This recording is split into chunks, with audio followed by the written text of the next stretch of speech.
The other day I was having coffee with an old friend and he was showing me his phone, just buzzing with energy. He was scrolling through photos from his latest trip paragliding over the Swiss Alps. "You feel that," he said, his voice full of adrenaline. "That's living." He talked about his bucket list, cage diving with sharks, trekking to Everest Base Camp. Then he looked at me, his eyes wide with expectation. "So what about you? What's the next big adventure? You're not just letting life pass you by, are you?" I thought for a moment, and I told him the truth. My next big adventure is a trip to the botanical gardens to see the corpse flower bloom. It only happens once every 7 to 10 years, and apparently it smells like rotting flesh. After that, I'm planning to finally master the chord progression for a difficult jazz song on my guitar. He just stared at me. The high-octane energy seemed to drain from his face, replaced by a look of genuine, almost pitiful confusion. "Oh," he said after a long pause, "that's cool, I guess." And in that moment, in that gap between his living and my cool, I guess, I realized we're all being sold a very specific, very loud, and very expensive definition of a life well lived. But what if the most meaningful adventures aren't the ones you have to fly 10,000 miles for? What if they're happening right here? That story, for me, it really cuts to the core of what we're diving into today. What truly constitutes a life well lived?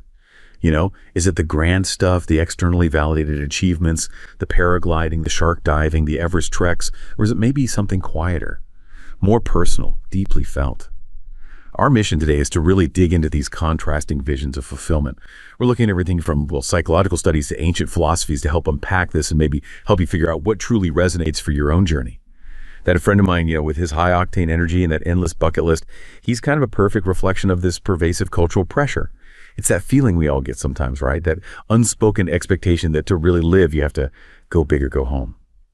It's this insistent drumbeat, isn't it? It often makes us feel like we're falling short if we're not constantly pushing for something bigger, brighter, more, publicly impressive. It absolutely is. And it's a drumbeat that echoes across, well, pretty much every aspect of our lives now. This cultural pressure you're describing, this whole go big or go home narrative, we can unpack it as what people sometimes call unchecked ambition or even vaulting ambition. Society seems utterly obsessed with this idea of just doing more, doing it faster, doing it to the fullest. I mean, just think about the language we use, especially professional, but personally too. We're constantly told to lean in, push the envelope, step outside your comfort zone. And it's not always just about personal growth, is it? It often translates into this relentless, almost aggressive push to maximize every single moment, every opportunity, to be constantly on, constantly achieving. It's like this pervasive cultural programming telling us that rest is somehow weakness and being busy is, well, a badge of honor. But here's what's really fascinating and honestly often counterintuitive. This societal obsession with maximizing activity, with maximizing output, it often rests on a pretty flawed premise. There's this deeply ingrained cultural belief that, more hours equals more success. Like just clocking in longer automatically translates into greater achievement. We've all seen it, or maybe even been that person bragging about the 80-hour work week. But the research, it consistently challenges this. Studies, some really solid ones out of places like Stanford, have actually shown that productivity plummets, like really drops off once a person works more than about 50 to 55 hours per week. Beyond that point, the diminishing returns are just stark. There's almost no real difference in output between someone working 55 hours and someone working 70. Those extra hours, they're frankly largely wasted effort. And the reason for this isn't about a lack of desire or dedication. It's biological reality. Our prefrontal cortex, that's the part of the brain handling higher level stuff like decision-making, complex problem-solving, creativity, it simply requires adequate rest to function at its best. Imagine trying to run a marathon without ever stopping to refuel or recover. Eventually, you just hit a wall. It's the same mentally. Without enough breaks, without downtime, mental fatigue sets in. And this leads to decreased concentration, you make more mistakes, sometimes pretty serious ones, and ultimately, you get a significant reduction in your overall output and the quality of your work. It's kind of a stark reminder that in this quest for more, we often end up actually achieving less in terms of, true value and sustainable performance. It highlights this huge disconnect between our cultural ideals and, well, our biological limits. Right. So it's not just about individual productivity then, is it? If this relentless chase for external achievement, this whole more is better idea, is built on such a shaky foundation, what's the real cost?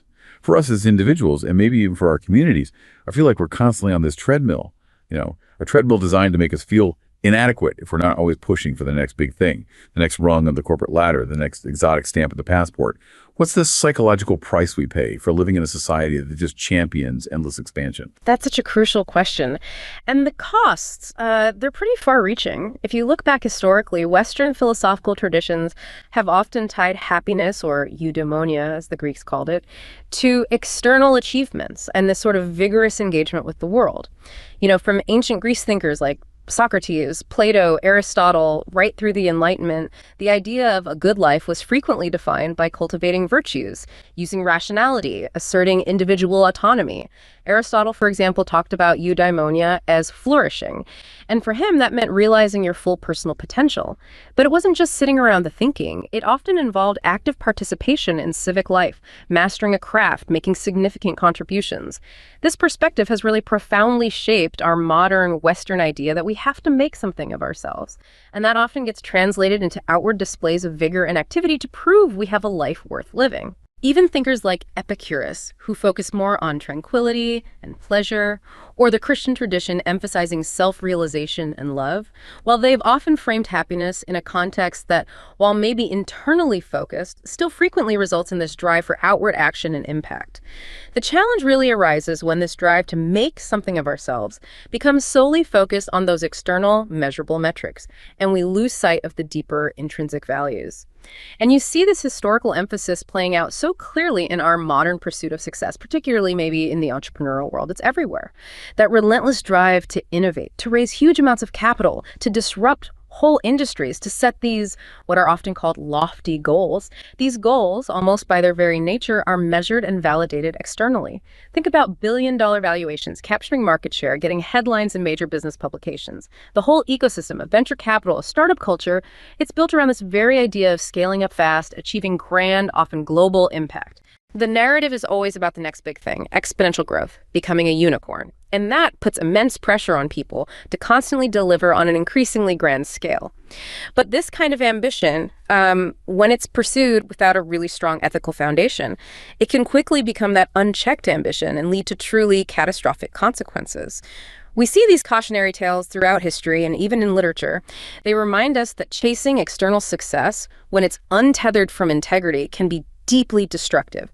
Think about the Enron scandal. That's a stark modern example, right? Executives at the very top, driven by this insatiable need for profit and personal gain, they engaged in accounting fraud, deceptive reporting, fostered a culture of greed that just prioritized short-term wins over long-term sustainability or ethics, and the result: the company's spectacular collapse. Thousands lost their jobs. Pension funds were wiped out. Investor confidence shattered. It's really a chilling illustration of what happens when ambition runs wild without a moral compass. Or, look at Shakespeare's Macbeth. The protagonist's vaulting ambition, as Shakespeare calls it, drives him to murder King Duncan and then others who stand in his path to the throne. His pursuit of power, completely untempered by morality, it ultimately leads to his own tragic downfall. He's consumed by guilt, paranoia, and eventually the total unraveling of his life and his kingdom. These examples, they highlight a really profound truth. True success, the meaningful, sustainable kind, simply cannot be divorced from ethical conduct and personal integrity. When ambition becomes the end goal itself, rather than a force for good guided by values, it often ends up devouring not only others, but also the very person who wields it. Okay, so it's clear then. External achievement, while it's incredibly alluring and definitely celebrated culturally, it comes with these significant potential pitfalls, both for us personally and, well, societally. So if that's one side of the coin, the go big or go home side, what about the other side? What about choosing contentment? How do we even start to define that, especially in a world that often seems to equate satisfaction with a lack of drive, or even worse, a lack of ambition? It feels like admitting you're content might be seen as, I don't know, giving up, settling. That's an excellent point, and it is a really common misconception. Contentment, when you look at its precise definition, is actually far from being passive or unambitious. The root of the word itself comes from the Latin contentus, which literally meant held together or intact, whole. Originally, it described things like cups or barrels as being complete or full. Over time, it evolved to describe a person, someone who feels complete with no desires beyond themselves in that particular moment. So, psychologically speaking, contentment is defined as a state where you're satisfied with your current life situation. You feel this inner peace, and crucially, you're able to maintain this state regardless of the circumstance. That's a key distinction. It means you can feel content whether things are going exactly as planned or not, whether you just got a promotion or you faced a setback. It's an internal state of being centered and at peace, rather than relying on external conditions to feel okay. Wow, that's powerful. It really reframes contentment, doesn't it? It's not something you achieve by hitting a specific goal or accumulating stuff, but it's more like an attitude you can actually adopt anytime. It's about finding satisfaction in the present rather than constantly chasing after the next big external thing. Yeah. It makes me think a bit about practicing gratitude. It's not about achieving some grand state of perfect thankfulness for everything, but choosing right now to reflect on the good things, the blessings in your life. And that choice itself shifts your perspective regardless of what's happening outside. Precisely. And this leads us straight into a really fascinating concept in decision-making theory that highlights this internal nature of satisfaction, the satisficer versus maximizer dichotomy. This idea was popularized by the psychologist Herbert Simon. A satisficer, basically, is someone who, when they face a decision, makes a choice once their criteria are met. They're looking for good enough. They set a standard, and once an option meets that standard, they stop searching. They're content. A maximizer, on the other hand, feels this compulsion to explore every single possible option before they make a decision. They're constantly striving for the absolute best possible outcome. Think about, say, shopping for a new phone. A satisficer might find one that meets their needs and budget and just buy it. A maximizer, they'll spend weeks researching, comparing specs, reading endless reviews, worried they might miss out on a slightly better model or a slightly better deal somewhere else. And what's so interesting there is how embracing that satisficer mindset, it can paradoxically lead to greater happiness and honestly, way less decision fatigue. When you're constantly trying to find the absolute best or the most in every single part of life, the perfect vacation, the ideal job, the ultimate coffee maker, you're on this endless quest. That chase itself can be exhausting. It leads to analysis paralysis and, ironically, often dissatisfaction. Because guess what? There's always something new, something potentially better out there. But if you can be content once your needs are reasonably met, if you can genuinely say, you know what, this is good, this is enough, you free up so much mental and emotional energy. It seems like it's a way of saying yes to what you have instead of maybe to a million other possibilities that just keep you searching. It absolutely is. And speaking of what society often tells us brings happiness, we really have to address the relentless pursuit of wealth. It's such a common, deeply ingrained belief, especially perhaps in American society, that money equals happiness. This reflects what some observers call a growing materialism, where people genuinely believe that being rich will significantly boost their well-being. And look, while wealth is associated with some positive outcomes, like studies show having more financial resources can correlate with better healthcare access, which might lead to better health, or even affording better legal help. These are often about reducing suffering or buffering against hardship rather than directly increasing day-to-day joy. The research actually indicates that the overall link between money and happiness is, well, quite marginal beyond a relatively low threshold. And by low threshold, we mean having enough money to comfortably cover your basic needs. Food, safe housing, healthcare, a basic sense of financial security.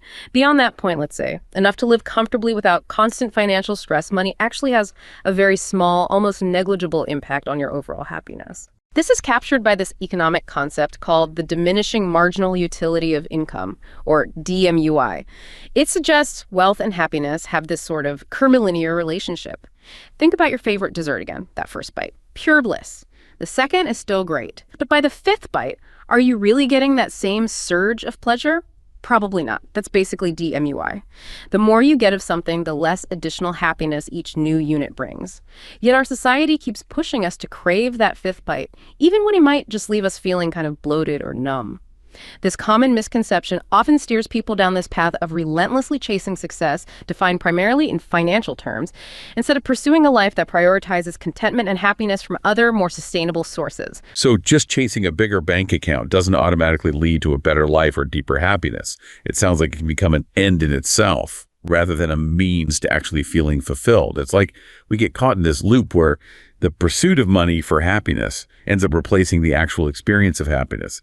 We lose sight of why we started chasing it in the first place, and we just become slaves to the chase itself. Exactly. And what's truly insightful, according to research in positive psychology, is that when you do have more money than you need for your basic needs, the happiness you get from it often comes not from hoarding it, but from using it, or really importantly, from giving it away.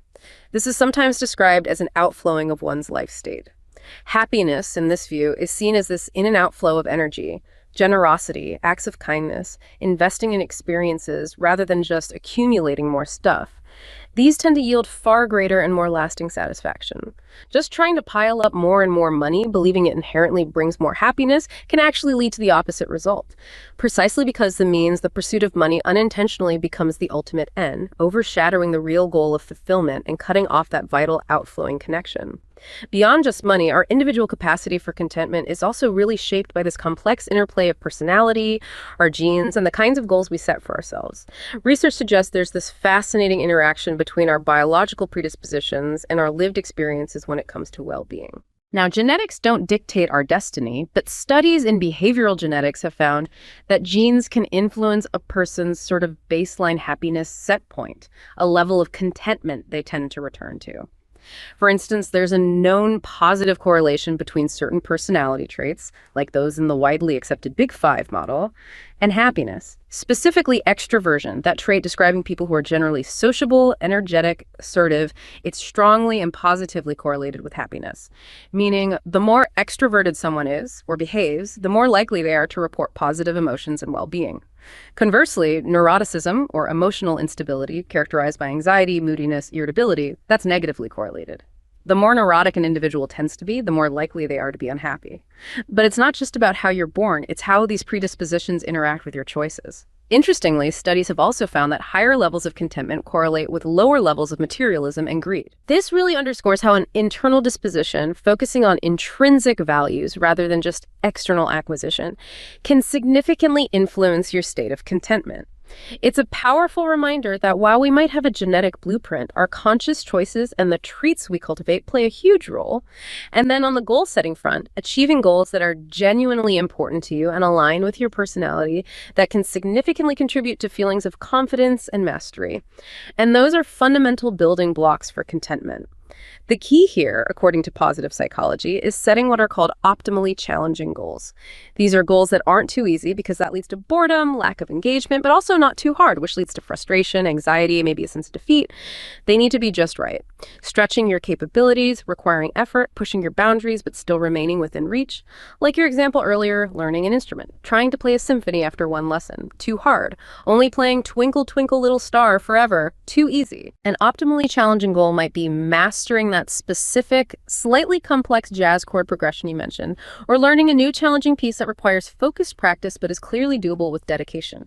That sense of incremental mastery builds self-efficacy and this deep, quiet satisfaction that really reinforces contentment. That makes total sense, because if you're constantly setting unrealistic goals, or maybe even worse, spending all your energy actively avoiding important personal or professional goals, the psychological toll must be immense. It creates this constant undercurrent of stress, anxiety, this pervasive feeling of falling short, which is basically the exact opposite of contentment. It sounds like constantly running a race you know you can't win, or maybe one you're actively trying not to run at all. Indeed. And this brings us to another really critical aspect that often gets overlooked in that relentless pursuit of the big life ambition.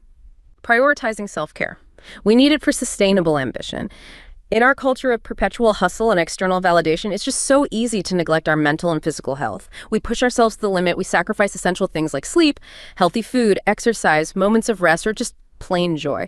But neglecting our well-being inevitably always leads to detrimental effects on performance, productivity, overall happiness. And very often it results in severe burnout. Your body and your mind, they're your most valuable assets, right? They're the very tools you use to pursue any ambition. And they require consistent maintenance, not just an occasional pit stop when you're completely broken down. Ignoring them is like, well, trying to drive a car with no oil. Eventually the engine just seizes. Absolutely. So integrating self-care practices into daily life, it's not a luxury. It's not some reward you get for working hard. It sounds like it's an essential component for sustaining motivation and achieving those long-term goals without completely sacrificing your well-being. This includes simple but really powerful things like taking regular breaks during the day, just letting your mind wander, diffusing a bit, prioritizing enough rest, aiming for that 7 to 9 hours of sleep per night, which we know is crucial for cognitive function, memory, emotional regulation. It also means making time for activities that genuinely bring you joy outside of work hobbies, nature, connecting with people you care about, and practicing self-compassion, especially when you face setbacks. that nurtures your inner resilience, prevents you from beating yourself up. These aren't optional extras. They sound like the very foundation for preventing burnout and making sure your ambition can actually be sustained over the long haul, leading to real fulfillment, not just a cycle of boom and bust. Okay, so we talked about the pressures of the big life. We've explored the psychology behind cultivating content. But what if that initial question I posed, the provocative one, really holds the key? What if the most meaningful adventures aren't the ones you have to fly 10,000 miles for? What if they're happening right here? This brings us to some really interesting emerging countercultural movements that are actively embracing what's being called the smaller life, a direct pushback against that endless pursuit of external grandiosity. That's exactly right. This philosophy of joyfully living a smaller life is a direct challenge to that pervasive go big or go home pressure that defines so much of modern aspiration. It advocates for shifting your focus much closer to home, finding deep satisfaction in personal, locally accessible joys. There's this unfortunate, I think, misconception that a smaller life is somehow inherently less interesting, less challenging, or less meaningful than a life lived out on a huge stage filled with grand gestures and exotic trips. This philosophy really asserts that that's simply not true. It proposes it's just a different way to live, equally valid and often profoundly fulfilling. It's an approach that can be nurtured by personal inclination or by a conscious choice to slow down and really deepen your experience of everyday life. It's about intentionality, finding richness right where you are instead of constantly seeking it somewhere else. And a key component of this shift is what's known as slow living. This is a lifestyle that encourages a more leisurely, intentional, reflective approach to various aspects of everyday life, focusing on completing tasks at a more unhurried pace, truly savoring moments. Its origins actually trace back to the Italian slow food movement, which popped up in the 1980s as a response to the rise of fast food. It emphasized traditional, regional food production, enjoying meals, community. But the philosophy quickly expanded beyond just food. It started influencing everything from slow travel to slow fashion, even slow parenting. The core idea in slow living is that a fast-paced way of life is often inherently chaotic and superficial, whereas a slower pace, that encourages a deeper appreciation of sensory experiences, enhanced enjoyment of life, and that crucial ability to really live in the present moment. It serves as this powerful antidote to the chaotic, hyperstimulated pace of modern life. It's about being fully present, whether you're eating, walking, or just talking to someone. The slow living movement even has this helpful acronym that kind of encapsulates its core principles. SLOW, each letter stands for a core value. S is for sustainable, L for local, O for organic, and W for whole. This framework emphasizes conscious choices. Things like using locally produced materials to reduce environmental impact, avoiding toxins in products we use, prioritizing holistic well-being over fragmented pursuits. It's all really aimed at countering the negative environmental and personal consequences of hypercapitalism and just rampant consumerism, which often prioritize speed and quantity over quality and meaning. It's about being mindful of your impact, your consumption, not just how fast you're going. And it's important to note, embracing slow living doesn't mean you have to reject technology entirely. Phones, the internet, they can still be part of it, but used intentionally, right? As tools to enhance connection or learning, not just to accelerate life completely out of control. And it really makes you think, doesn't it? How much joy we might be missing by constantly rushing around. The benefits of slow living seem profound. That deeper appreciation of sensory things, like the smell of rain after a hot day, or the intricate pattern on a leaf, the aroma of food cooking slowly, enhanced enjoyment of simple pleasures, and that invaluable ability to live in the present moment.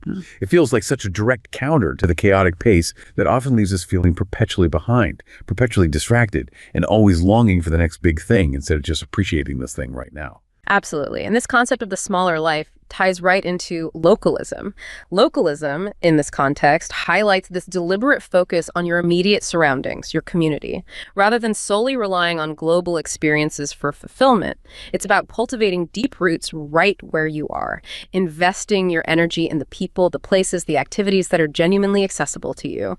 It encourages supporting local businesses, getting involved in community initiatives, finding meaning within your geographic and social sphere. Now, some critics, like the writer George Monbiot, argue that an absolute refusal to trade globally could inadvertently harm developing countries that rely on trade revenue. But the core principle of localism isn't really about total isolation or economic insularity.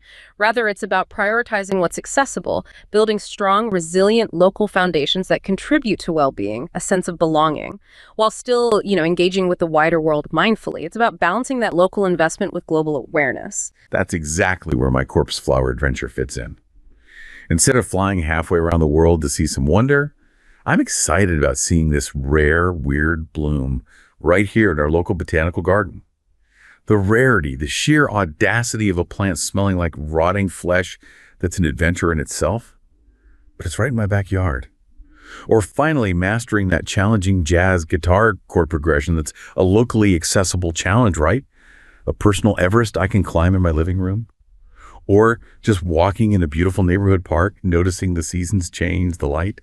We can also find really profound satisfaction by engaging with local cultural celebrations, like maybe the vibrant Chinese New Year festivities in a diverse neighborhood nearby. You immerse yourself in the traditions, the community, right where you live. These experiences, while, yeah, they're different from being in a foreign country, they can be incredibly satisfying, incredibly informative, especially if you take the time to connect with local people, really understand what's happening around you. And what's truly amazing now is that even a physically limited existence can be expanded exponentially through the internet. You could do armchair nomadism, visit distant museums online, take virtual tours, learn about the world through documentaries, foreign films. Exactly. Embracing a smaller life doesn't mean abandoning learning or civic engagement. Quite the contrary, actually. It often encourages a deeper, more focused kind of engagement. There are countless accessible ways to grow intellectually and connect with your community that don't require global travel or huge gestures. You can find online classes in almost anything imaginable. Astrophysics, ancient languages often taught by world-class experts. You can join a local book club at the library or a community garden group. Community centers, neighborhood organizations, they offer so many opportunities to stay informed, get politically active on issues that directly impact your daily life. The internet especially has revolutionized this. It allows people with physical limitations to expand their horizons as far as their minds want to go. Online language programs, virtual tours of observatories, engaging with global communities right from home.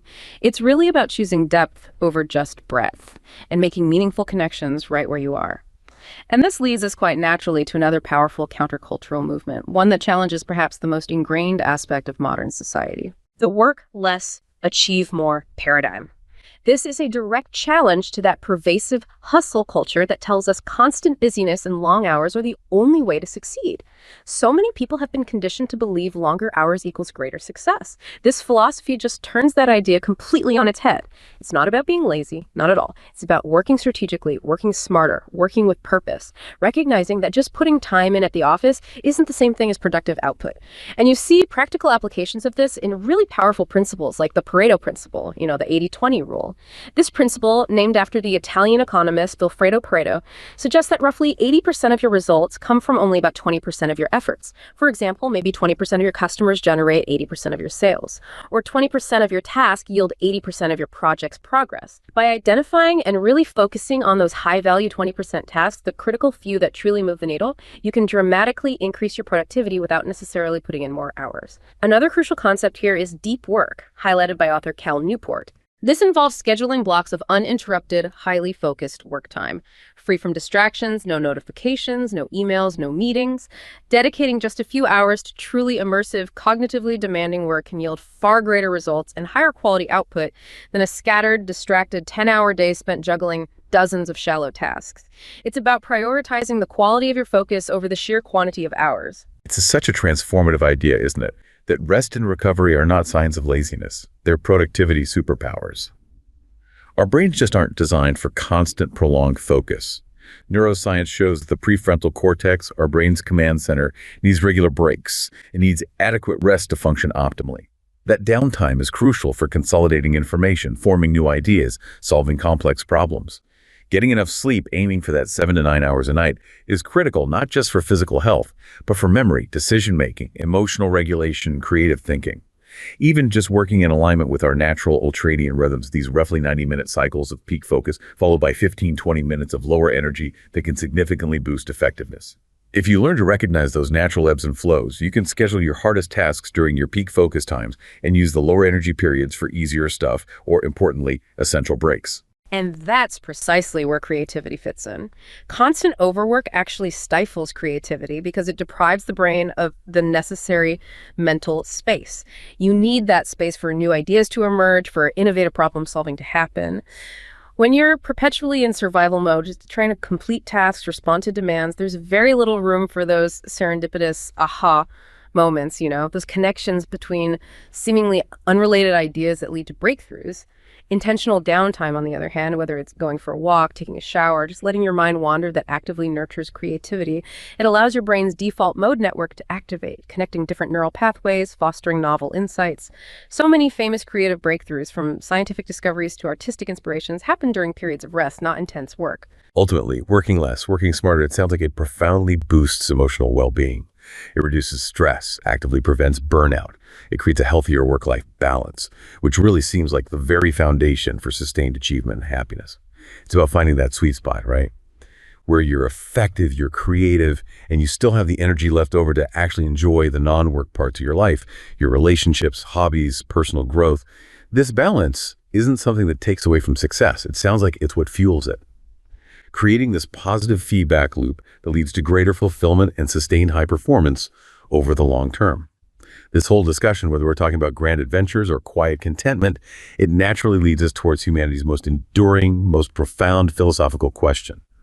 What is the meaning of life? It's a question that's occupied thinkers, poets, everyday people for millennia. And there's certainly no single easy answer, but rather this rich tapestry of diverse perspectives that might illuminate our own path. You're absolutely right. It's a timeless quest. And when we look at Western philosophical traditions, going back to ancient Greece, Socrates, Plato, Aristotle, and then through the Enlightenment, happiness, or eudaimonia, has often been framed in terms of cultivating virtues, using reason, asserting individual autonomy. Aristotle, for instance, defined eudaimonia not as just a fleeting feeling of pleasure, but as human flourishing, the good life. And meaning for him was found in cultivating virtues, courage, wisdom, compassion, and realizing your full potential as a person. This often meant vigorous activity, contributing externally to the polis, the community. And that directly shaped this modern Western idea that we need to make something of ourselves out in the world through achievement and impact. Even Epicurus, whose philosophy gets misunderstood as just hedonism, actually emphasized tranquility, the absence of pain, ataraxia, as key to happiness. He advocated for simple pleasures, friendship. The Christian tradition, too, views self-realization and love as fundamental, often expressed through service and ethical conduct in the world. These traditions collectively put a lot of emphasis on the individual's role in actively shaping their life and contributing outwardly. Now, this stands in, quite a significant contrast to many Eastern philosophical traditions. Hinduism, Buddhism, Confucianism, Taoism. These tend to emphasize more holistic well-being, interconnectedness, and often spiritual enlightenment as the foundations for happiness. A core Eastern idea is that human happiness is inherently connected to the happiness of all things. This necessitates cultivating what they call enlightened love and compassion for all beings. True happiness, in this view, isn't some isolated state or personal prize, but it arises from this deep connection to everything around us, recognizing the interdependence of all life. Furthermore, Eastern thought has this profound understanding of the transience of all things, the impermanence of existence. It teaches that our craving for permanence, or clinging to things we know will inevitably pass, youth, wealth, even loved ones, that clinging is precisely what leads to despair and dissatisfaction. So instead, Eastern philosophies encourage living moment by moment in full awareness. You see this beautifully reflected in texts like the Tao Te Ching, or the Buddhist concept of Santuthi, which means contentment. This practice of being fully present, right here, right now, is seen as the way to transcend suffering and find inner peace. It's about accepting reality as it is, rather than constantly fighting against its changing nature. And for this reason, specialized practices like meditation, contemplation, they're really central in Eastern thought. They're seen as pathways to gain deep insight into the nature of reality and to cultivate this present moment awareness. Ethical living is also profoundly crucial in these traditions. Think about the law of karma. It underscores that actions have consequences not just in some punitive sense, but as a natural unfolding of cause and effect. Acting for the welfare of all beings is considered essential for genuine happiness. Personal happiness in this perspective isn't the end goal itself, but rather a natural result, a byproduct of living an ethical life and contributing positively. The principle of detachment is also key, and this is often misunderstood. It's not about rejecting reality or being indifferent to suffering. It's about a full acceptance of reality without craving things to be other than they are. Like if you're stuck in a traffic jam, detachment means accepting the situation instead of raging against it. Maybe finding a different response, like listening to something interesting or just observing your breath. This leads to profound inner tranquility. Ultimately, this sustained practice, ethical conduct, meditation, contemplation, leads to what's described as a deep, lasting state of satisfying happiness, one rooted in inner peace, not external circumstances. What's truly remarkable, then, is how some Western philosophies, particularly Stoicism, offer these really striking parallels to Eastern thought. It seems to demonstrate these universal principles for well-being that kind of transcend cultural divides. It's like different paths arriving at very similar, profound truths about being human and how to live a good life. It's true, the similarities are quite profound. Stoicism, which started in ancient Greece around 300 BCE, it provides this powerful framework for personal development that really resonates deeply with many Eastern ideas, even though they develop separately. A core Stoic practice is the dichotomy of control. This teaches you to focus solely on what is actually within your power, your thoughts, your actions, your responses to events, and to release worry over what is not in your power. Things like external circumstances, other people's opinions, the weather. The peace that comes from making that distinction is immense because it shifts your energy away from futile worry towards productive action. You can't control the traffic jam, but you absolutely can control your reaction to it. Another fascinating Stoic technique is negative visualization. Now, this isn't about being pessimistic or just dwelling on bad things. It's about mentally preparing for potential challenges, potential setbacks. By contemplating the possibility of loss, maybe losing a loved one, a job, even a cherished possession, you build resilience. And you cultivate a much deeper gratitude for your current blessings, realizing they aren't guaranteed. The Stoics believed this practice helps you suffer less in imagination than you might in reality and appreciate what you have much more fully right now. Living with virtue is also absolutely central to Stoicism. They believe true happiness, eudaimonia, comes from cultivating qualities like wisdom, knowing good from bad, courage, facing fear, self-discipline, mastering desires, and justice, treating others fairly. This means prioritizing integrity, doing the right thing, regardless of the external outcomes or rewards like wealth or fame. Your actions and your character, not just the results, are what define your success and your inner peace. Furthermore, the Stoics were huge proponents of mindfulness and presence long before these became modern buzzwords. Marcus Aurelius, the Roman emperor and Stoic philosopher, famously advised, confine yourself to the present. This means actively avoiding dwelling on past regrets or future anxieties, things which are outside of your control in this present moment. Instead, you channel your energy into the here and now, where you actually have the power to act. It's about being fully engaged with whatever you're doing right now, working, eating, walking. And finally, emotional discipline is crucial. Stoicism teaches that emotions themselves aren't inherently bad, but it's how we respond to them that determines their impact. The goal isn't to suppress emotions, definitely not. It's to acknowledge them without being ruled by them. This allows for a thoughtful, constructive response instead of just an impulsive reaction. It means pausing before you react, questioning your initial impressions or judgments about events, and consciously choosing a rational, virtuous response. It's truly incredible how these Stoic principles resonate so strongly with that Eastern emphasis on inner peace, accepting reality, ethical conduct. It really highlights this shared human wisdom, doesn't it? Transcending cultural divides, pointing towards these universal pathways to well-being.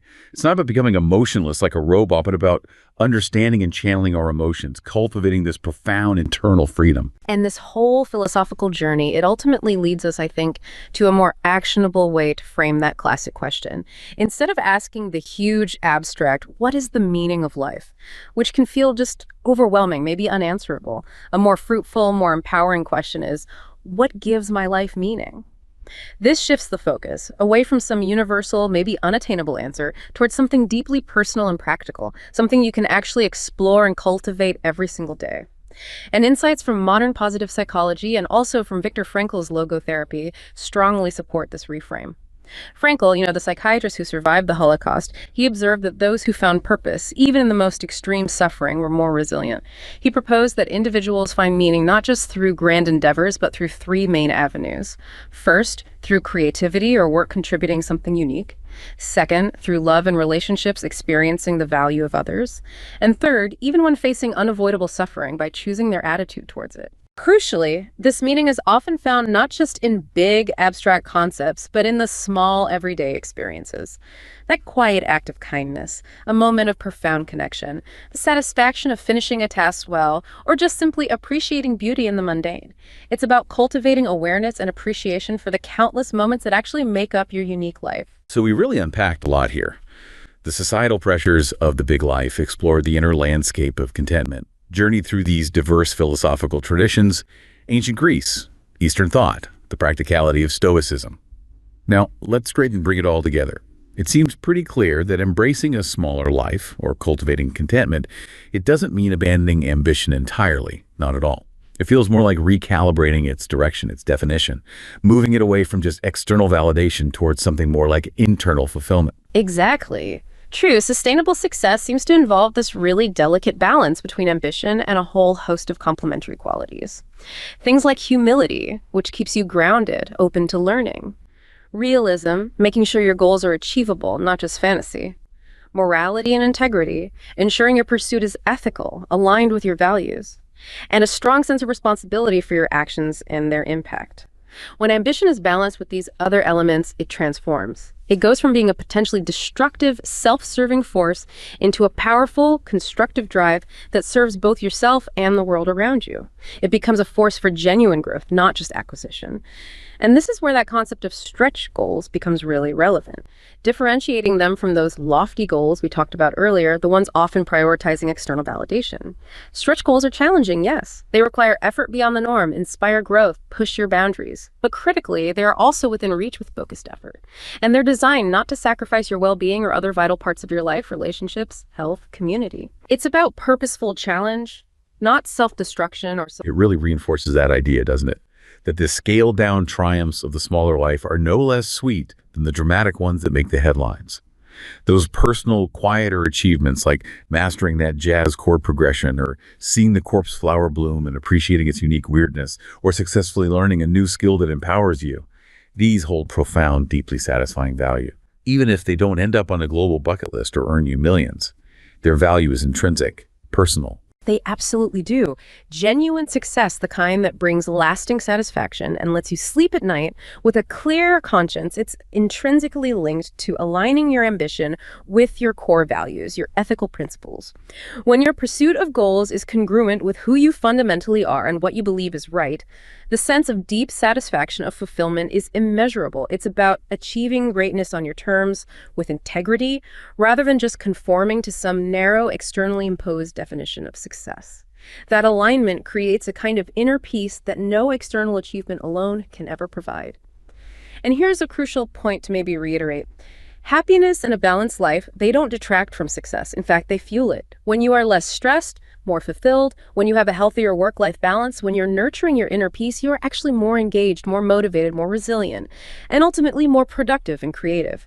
A well-nourished emotional foundation built on contentment and self-care, that's what allows for sustained achievement and innovation. It prevents burnout and fosters true longevity in whatever you pursue. It's a virtuous cycle, really. A balanced life leads to better performance, which then reinforces the value of maintaining that balance. This deep dive has truly shown us that the definition of a well-lived life is absolutely uniquely yours to define.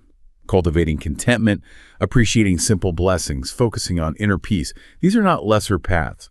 They are powerful ways to achieve your own kind of personal greatness and a truly fulfilling existence. So as we wrap up this deep dive, consider this. What if the true adventure isn't found on a distant mountaintop, but in the quiet courage to define your own summit?